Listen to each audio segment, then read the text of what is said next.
Your anatomy is a blueprint. You are an architect. Beneath your skin lie the plans for your fastest, strongest, most powerful self. If you can learn the structure of your skeleton, the makeup of your muscle, and the mechanics of movement, you can create your best possible body.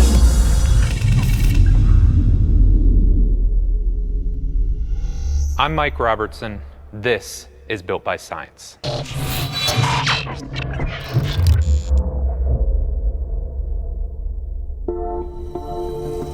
If you're serious about building a complete physique, it really begins and ends with your legs. In my opinion, they may be the most important muscle group to hone and develop. And let's be honest, there's no way you can shortchange yourself. If you're not pushing it in the gym, there's no way you're going to develop the type of size and strength you're capable of without getting a great looking set of legs. And when you think about it, the legs are literally half the body, and there's 5 big muscle groups that we're going to cover here today. Your quads, your hamstrings, your glutes, your adductors or groin muscles, as well as your calves. So there's a ton of real estate and a ton of information that we're going to cover in this video. With that being said, there's 4 areas that we want to cover with you guys here today. Number 1, we're going to cover the muscular anatomy like we just talked about. We're going to cover the skeletal anatomy, the bones and the joints involved in those movements. Third, we're going to show you the motions that your bones and joints and muscles work together to create. And then we're going to finish it off by showing you guys a few key exercises that we think best represent how your body should move when you're in the gym. We've selected IFBB Physique Pro Craig Capurso. It's going to help you guys better understand the anatomy and the function so that you can get the most out of your training in the gym.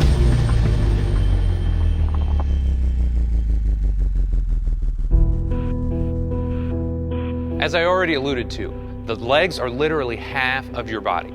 We're going to cover 5 big muscle groups and 17 individual muscles in this episode. And if you ask me, there's no better place to start than what every guy wants to build is great looking set of quads. So we got Craig here. Craig, if you just kind of relax here for me. Quads means 4 individual muscle groups. So you've got what's called your vastus lateralis, your vastus medialis, vastus intermedius, and your rectus femoris. So we'll start with rectus femoris because it's unique. It actually starts at the top of your hip and comes all the way down and crosses your knee. It connects onto what's called your quad or patellar tendon. And this muscle is unique because it's the only one of your quad muscles that crosses your hip. From there, you've got what's called your vastus lateralis, and a lot of people want to talk about their outer thigh sweep. It comes from the top of your femur, comes all the way down across, and it also attaches to that quad or patellar tendon. From there, you've got your inner thigh, or that vastus medialis. And you guys can see, when we talk about a teardrop, I mean, Craig's like a perfect example of that. So that vastus medialis comes from the top of the thigh, comes all the way down and around, and attaches to his quad or patellar tendon. And then last but not least, you can't see it, but your vastus intermedius. It runs deep to your rectus femoris, and it comes all the way down and also attaches onto that quad or patellar tendon. So quadriceps, 4 muscles, obviously the biggest bulk of the front of your thigh. So when we talk about legs, you may have heard people talk about the term feathers. Craig's a great example here because you can see all the individual fibers. You can see how his fibers are pinnated. And that just means the angle of pination or the angle of his muscle fibers. So, I mean, he's a great example to look at. And when you're in the gym, you want to get after it. If you want to build a great looking set of quads, that's where you're going to look at a squat, a lunge, or even a leg extension type exercise.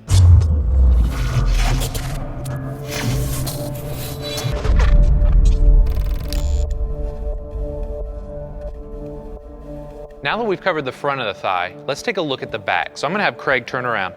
And keep in mind, I get it. If you wanna get big, strong quads, that's cool, but make sure you're spending equal time developing the back. So when we're talking about the back, we're looking at the hamstrings. And there's 3 hamstring muscles, but don't be confused because the biceps femoris, the first one we're gonna talk about, has 2 individual heads. So the biceps femoris runs from the ischial tuberosity, or essentially what's called your sit bone, comes down and attaches onto what's called your fibula, or one of your lower leg bones. So you have your long head, it only makes sense that you have a short head as well. So in this case, the short head runs from the back of your thigh, and it also comes down and attaches to the fibula. So biceps femoris, it's 1 muscle with 2 different heads. Now you also have 2 more hamstring muscles, and they're more on the inner portion of the thigh. you have what's called your semimembranosus, and it runs from the ischial tuberosity, comes down, and it attaches to your tibia or your other lower leg bone. And the thing that helps me remember semimembranosus, it's more medial or closer to the midline relative to the third muscle, semitendinosus. And it runs from the ischial tuberosity, comes down, and it also attaches onto your tibia.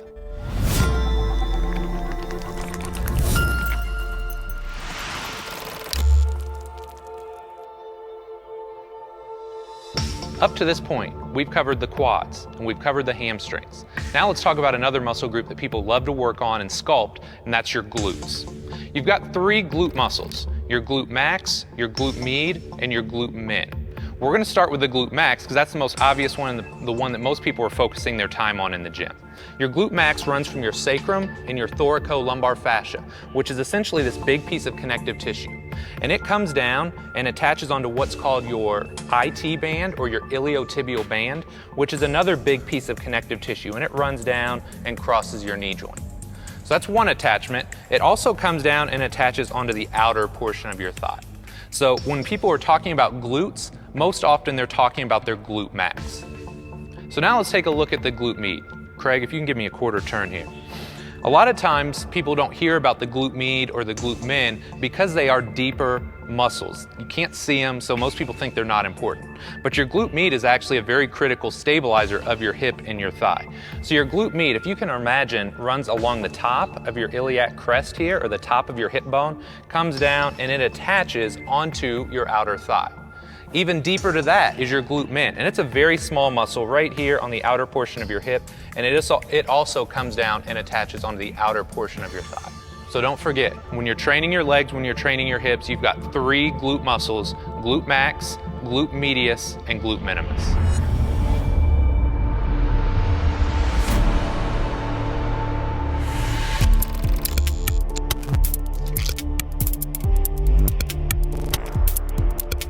The next muscle group we're going to talk about are called your adductors. Now, a lot of people maybe aren't familiar with these, or they don't realize just how important these small muscle groups are. So you actually got 5 adductor muscles that we're going to cover here today. All of them start on what's called your pubis, or if you can imagine kind of the inside of your hip, that's where your pubis is. So they all come off this pubis and come down and attach to the inside of your thigh. So the first one is called your pectineus. It comes down and across and attaches to the top of your thigh. Second, you have what's called your adductor brevis, and brevis just means short, so it comes down and across and attaches below the pectineus. Third, you have your adductor longus, so again, running from the pubis, comes down. So you guys can imagine how these are almost layered in fashion. Fourth, and one I want you guys to make note of, the adductor magnus. It's probably the biggest adductor. It runs from your pubis, comes down, and it attaches not only to the inside of your thigh, but a little bit lower down as well. And that makes your adductor magnus quite unique. Last but not least, you've got a long skinny muscle called your gracilis, and it runs from your pubis, comes all the way down, and attaches to the tibia or the inside of your lower leg bone. So we covered 5 big adductor muscles: pectineus, adductor brevis, adductor longus, adductor magnus, and gracilis. And what's important, I don't want you guys to confuse these with the quads or the hamstrings. They're absolutely important for bulk and width, front to back, side to side of your thighs, but they are unique, and we're gonna make sure that we try and use some exercises to develop these muscles in their own right.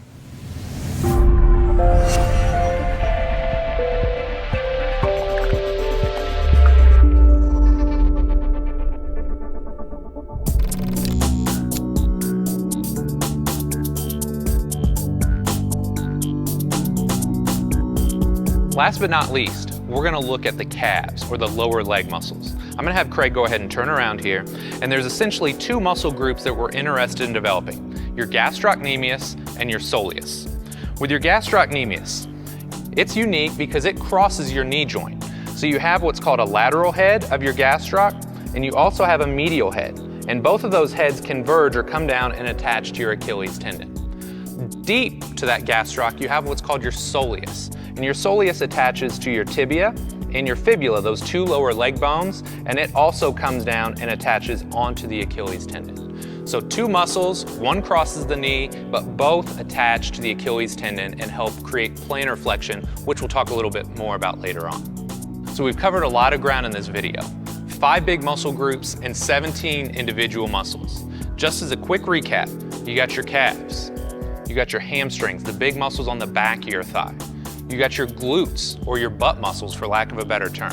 If we spin Craig around, you got your quads, the big guys on the front of the thigh, and then if he turns his thigh outward just a little bit, you get a good look at the adductors, or those inner thigh muscles. So we spent a lot of time covering the muscles. Now let's jump into the bones and joints involved in creating all these different movements.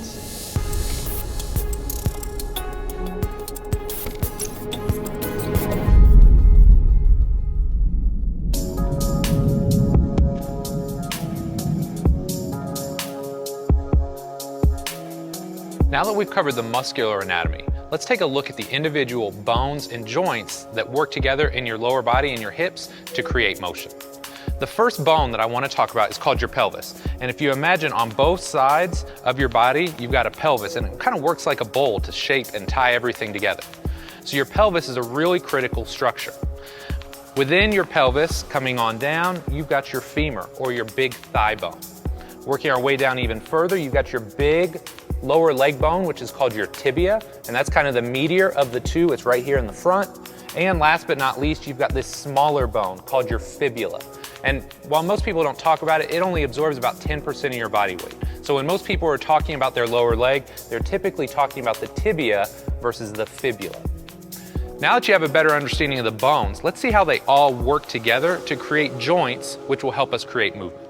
I'm gonna have Craig go ahead and give me a quarter turn again.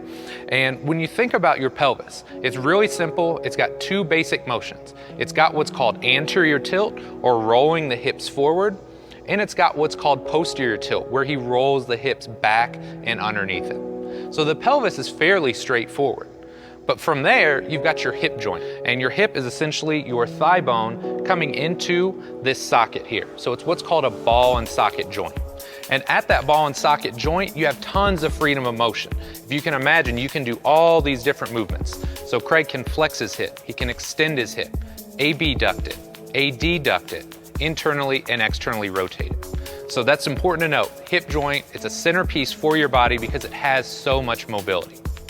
Moving down, you got your knee joint. And a lot of people would call your knee joint a hinge joint, but that's kind of a misnomer. It's actually what's called a condyloid joint. So you can go ahead and give me a quarter turn here, Craig. Condyloid means it's got a little bit of rotation. It's necessary to note, but it's not necessarily true of what you're gonna be training in the gym. Primarily, when you're thinking about your knee, you've got knee flexion, or pulling your leg back like you would in a hamstring curl, and you've got knee extension like you would in a squat, a deadlift, or a leg extension. Last but not least, if we come down to your ankle joint, your ankle primarily has 2 basic motions. It's got what's called plantar flexion, like you would when you come up on your toes to do a calf raise, and you have what's called dorsiflexion, and that's where you would pull your toes back up towards your face. So far, we've covered the muscles, the bones, and the joints that are all involved in creating movement through your hips, your thighs, and your lower leg. But what's even more important, I want you guys to have a really strong understanding of how you take all these individual pieces and put them together to create seamless, fluid movement. And that's what we're going to cover in our next section.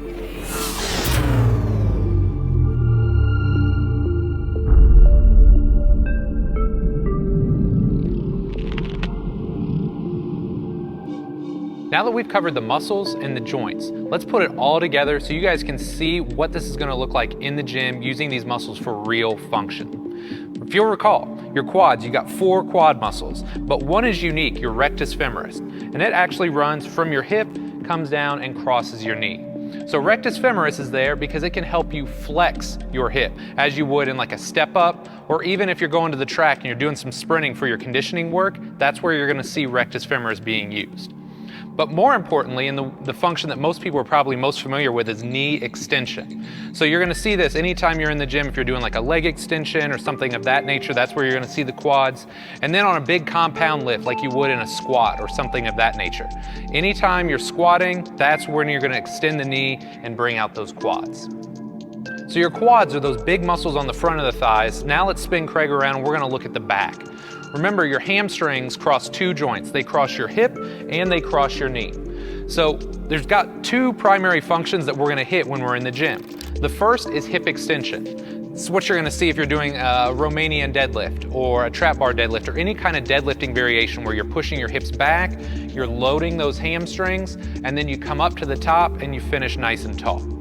So you got hip extension, but there's also knee flexion. So as you recall, hamstrings come down, they cross the knee. So anytime you're doing a leg curl, a glute ham raise, or anything of that nature where you're flexing the knee, that's where you're training your hamstrings. So we got quads, we've got hamstrings. Now let's talk about glutes. When we're talking about glutes, most people think hip extension. So again, when you're coming back to those big deadlifting variations and that sort of thing, that's where you're gonna load those hips. So if he comes back, you can see stretching that glute out, stretching the glute out in this way, and then finishing up tall. So he's using glute max. Now, if you can go ahead and face the camera for me, if you think about a split stance exercise, so something like a lunge, or anytime Craig's on one leg, that's where you're using those small glute muscles, glute medius, glute minimus. That's gonna help control your hip and your thigh position so that you're nice and controlled. Anytime you go from two legs to one leg, or from two legs to a split stance, you've gotta create stability on your own. So this is not only gonna tax your glutes, but it's also gonna tax your adductors. We talked a little bit about the adductors early on, but those adductors are there for stability and control. One exception, your adductor magnus is a really big muscle. If you'll recall, it runs from your pubis, comes all the way down, attaches to the inner thigh and even the lower leg. Your adductor magnus works as a hip extensor. So if he comes down, he's actually stretching that adductor magnus out and then coming up nice and tall. So it works almost just like a hamstring. Last but not least, let's show him some calves. So if you guys think about calf work, you'll recall your gastroc crosses not only the knee joint, but it comes down and runs into your ankle. So if you're doing a standing calf raise, you're gonna be focusing more of your time and attention on your gastrocnemius. On the other hand, if you're in a seated calf raise position and you've got this knee flex, that's where you're gonna be spending more time on the soleus. So as you guys can see, there's a lot of different muscles, there's a lot of different joints, but hopefully after watching this, you've got a better understanding of how you can piece this all together to create a more functional program. Last but not least, we're gonna highlight a few key exercises so that you can get the absolute most out of your training in the gym.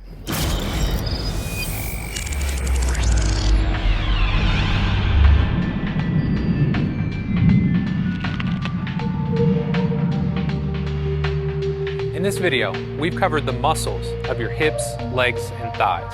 We've covered the joints, and we've covered the individual movements that those create.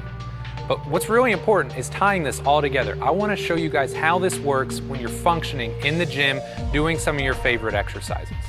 Now, keep in mind, as we're going through this stuff, in no way, shape, or form is it indicative of the kind of intensity that you're going to use when you're in the gym.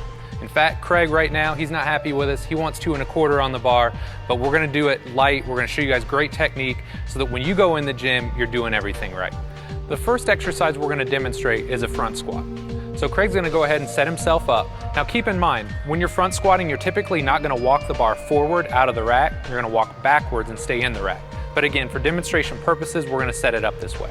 So Craig's gonna set the bar high up on his throat. It's a little bit uncomfortable, but this is the best place to have the bar. As he walks it out, he's gonna set up with his feet about hip, shoulder width apart, toes turned out very slightly. And then from this position, all he's gonna do, keep the weight about mid-foot to the heel, and he's gonna sit back and push the knees out. The cool thing about front squats, it's gonna hit almost every muscle in your lower leg. You can tell as he's lowering down, he's really lengthening the quads. As he stands up, he's gonna extend the knee, and he's really gonna hit those quads hard. But it's not just quads. As you'll see, when he goes back and he sits down and back, he's loading the hamstrings. He's loading the glutes on the back side of the hip. So as he comes up, it's not just knee extension, but hip extension as well. That's why we love this exercise. It's gonna give you a ton of bang for your buck. So again, great technique. He's up tall, sitting back, knees out, and then standing up, finishing nice and tall as well. The front squat, if you guys are gonna pick one exercise to start building your legs, this is what we'd recommend.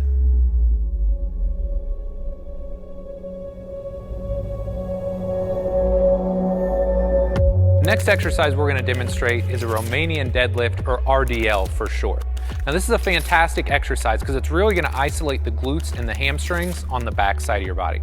So I'm going to have Craig go ahead and pick up the dumbbells here, and I want to give you a few coaching points, or really setup points, before you get into the exercise. If you can imagine, we're gonna work on the glutes and the hamstrings in this exercise, and what you're gonna focus on is pushing the hips back. So to do that, you want soft knees, you don't want them locked, and you want a nice neutral spine position top to bottom. So once he's set here, you can see as he pushes his hips back, you guys can imagine his glutes, how they're getting stretched out. You can imagine his hamstrings, how they're getting stretched out. And then to finish the movement, he's gonna pop his hips through at the top. So that's why if you've ever done these before and your hamstrings are like super sore the next day, this is why, because you're going through a full range of motion and you're really loading the hamstrings eccentrically, or you're lengthening them out. And that's what's gonna give you that nice stretch, that's what's gonna give you the soreness, and that's what's gonna give you the growth and the development you're looking for.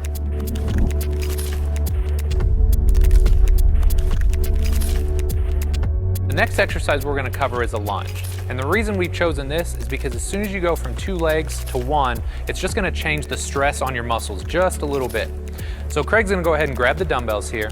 And to perform a lunge, he's up nice and tall. He's gonna take a big step forward. He's gonna land on his heel and push back.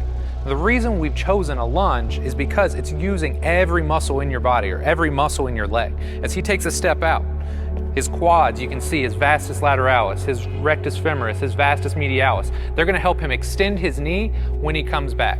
As he takes that step out again, his hamstrings are pulling him down, and then they're gonna help him come back out of the bottom. So you guys get a feel for, you're using all the big muscles, but you're also using those smaller stabilizing muscles, like your adductors and your small glute muscles as well. Give me one more rep. So he's got to control his knee position long ways through his bone, so that's where his glutes and his adductors are coming into play. So even though they're not creating a lot of movement, they're controlling motion, and that's what's really critical in this movement.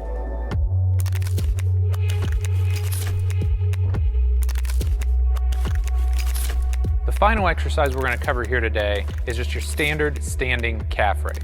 Now, we're going to demonstrate it using body weight, but feel free, if you're doing this at home, you can use dumbbells, you can use a barbell, or even a standing calf raise machine. So I'm going to go ahead and have Craig just pick up this easy curl bar and use that to steady himself. And the best thing about a standing calf raise, or really most calf raise variations in general, they're very hard to do wrong. They're not very complex. In this case, you can see he's got his knee nice and straight, because remember, we're targeting the gastroc here. And what I want him to do, go ahead, get a full range of motion, really stretch out the gastroc and that Achilles tendon, and then come up nice and tall, getting a nice squeeze at the top.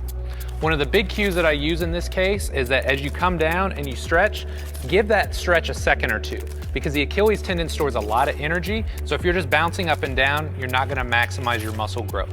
So get a nice stretch in the bottom, a nice squeeze at the top, and that's gonna help you maximize your calf development.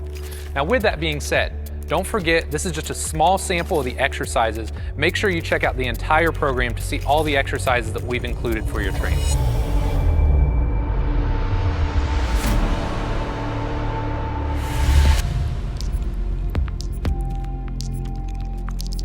After watching this video, you may be feeling just a little bit overwhelmed. And if that's the case, trust me guys, I get it. We've covered a ton of information.